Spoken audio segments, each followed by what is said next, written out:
Guys, I really don't know how to feel about this particular topic I'm about to share. The reason I'm actually covering this is because a lot of people tagged me on this and sent me, DMs. And I'm going to link the story somewhere here. You could go watch it. But it's a story about a woman that came online to plead for advice because she caught her husband having a threesome with her driver and her nanny.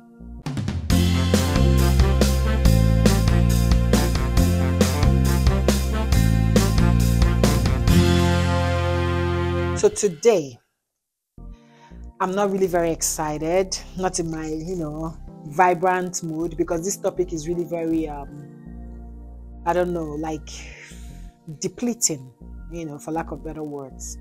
I got plenty DMs and tags from this particular Instagram post, which I'm going to link here, of a lady asking for advice because she caught her husband having threesome with her nanny and her driver. Again, I'm not a marriage counselor, although I love all things relationship, but I felt I wouldn't do justice to this topic if I decide to tackle it on my own. And that's why I have my special marriage and relationship counselor, Ginika. Welcome. Thank you for having me. I don't know how you do this, because I'm sure you get stories like this. How do you stay sane, first of all? It's God.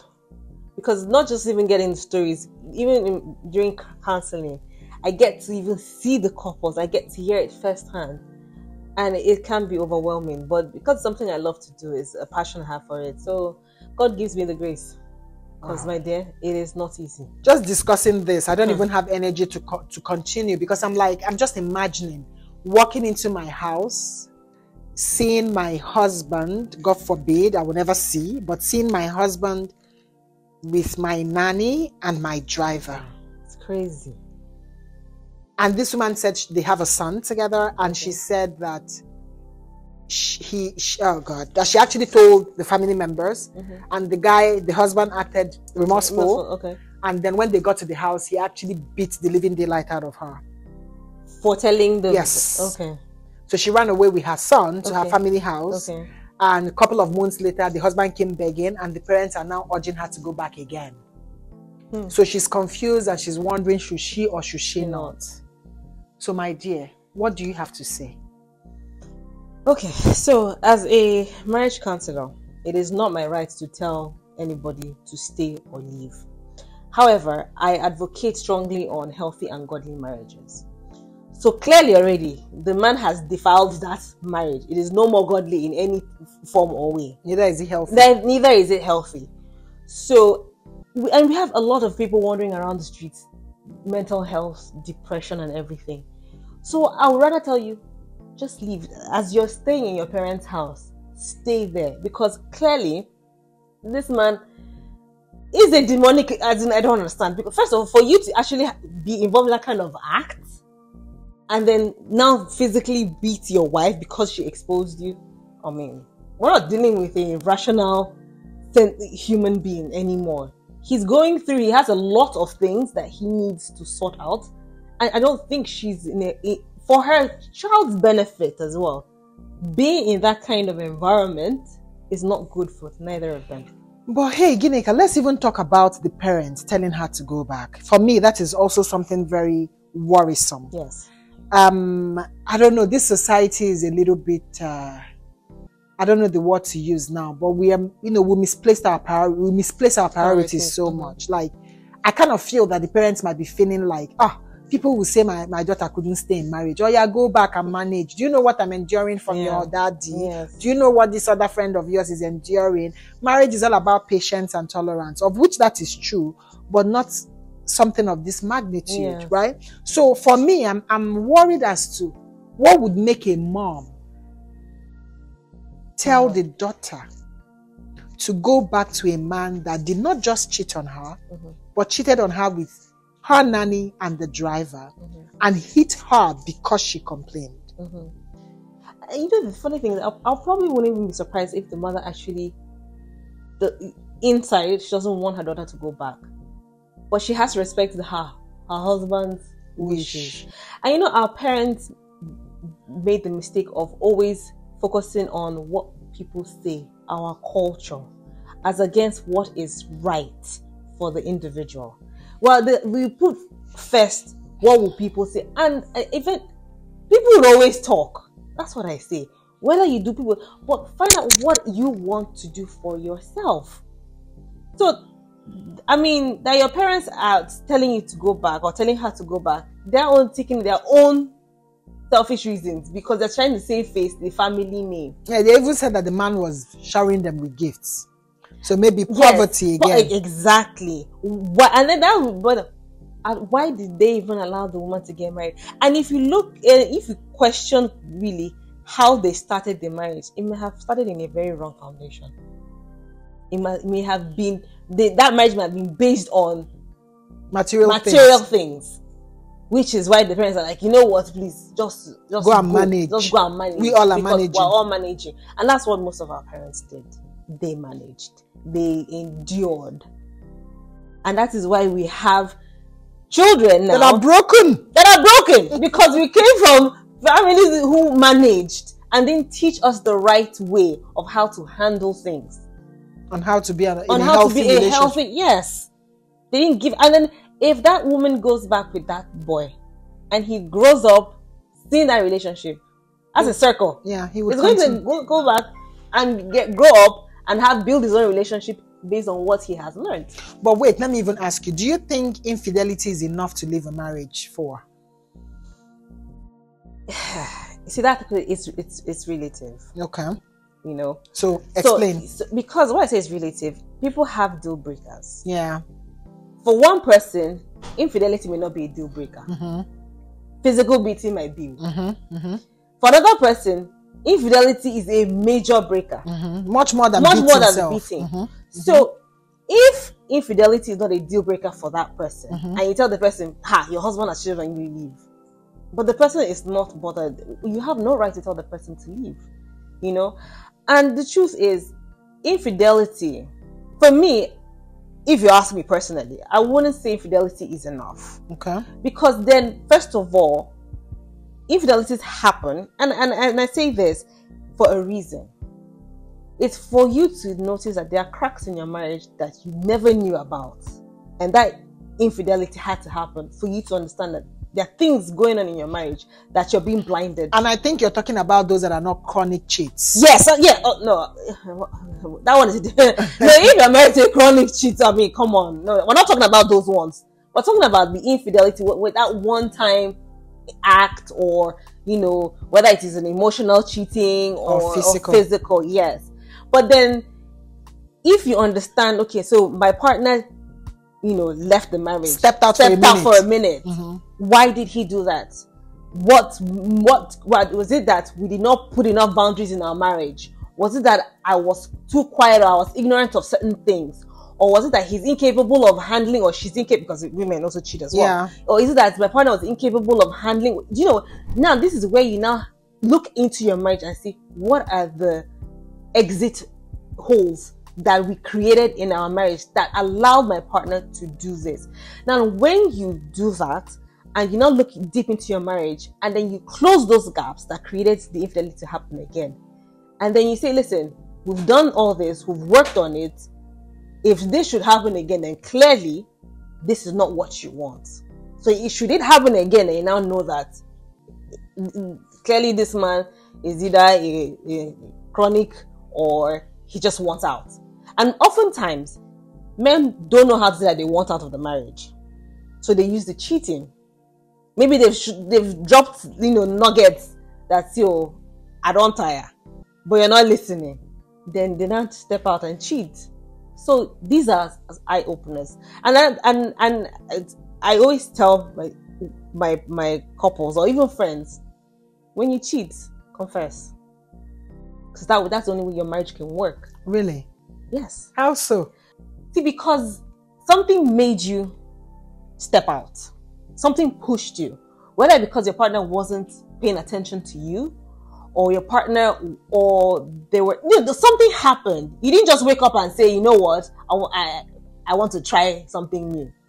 But I think this is for healthy marriages, because Yes, you know that's why I'm promoting healthy marriages. yeah, because the truth is, if you're a woman and you stepped out and you tell your husband, chances are that he will never forgive you. That's and he will lord it on you for the rest of your life. But you see, and the opposite too. True. So, yes. But you see, that's the thing. In life, there are risks because you see, and that's why you shouldn't have stepped out in the first instance. Exactly, because so take a look at it. If you don't talk, whatever it is that pushed you will not be addressed.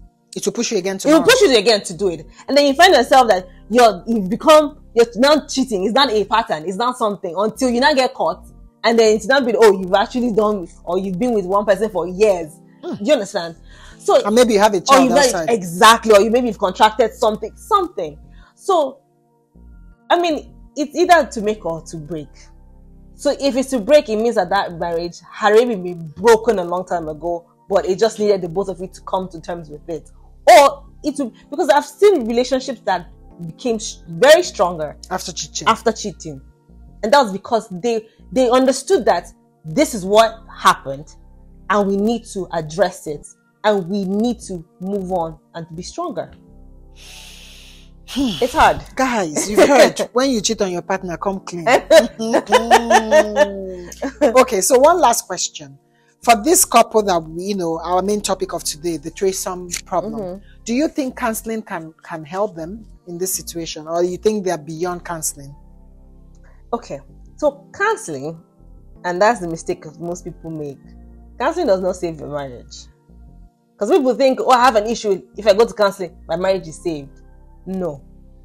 Counseling guides you, tells you what helps you to communicate better, and it be like a third party and all that. At the end of the day, it's the both of you that will do the work. Because you can come to counseling, I can talk, you people will talk, I'll tell you this is what you need to do, and you go home and you don't do it. Your marriage is not safe. So in essence, counseling gives you the tools, but the work has to be done by both of you. Yes. Because if those two went for counseling, and the man, because clearly he has not admitted that he did something wrong, he was only being remorseful just for the parents. But to the woman, he's not, because for him to have beaten her, that means clearly he doesn't find anything wrong with what he did. So first of all, he has to admit and understand that he did something wrong and has to work on it. Is he willing to work on it? No. And the woman said in the article or the write-up or whatever that yes, the nanny left, but the man refused. But the driver's still there. Yeah, so in essence, he's not going to stop. Yeah. Do you understand? And we don't even know what the act was he doing with the driver? I don't even want to imagine that kind of so if the driver is still the driver is even accomplice, maybe the driver can even be, they won't do it in the house anymore. Okay, madam now knows, okay, let's be going to another hotel.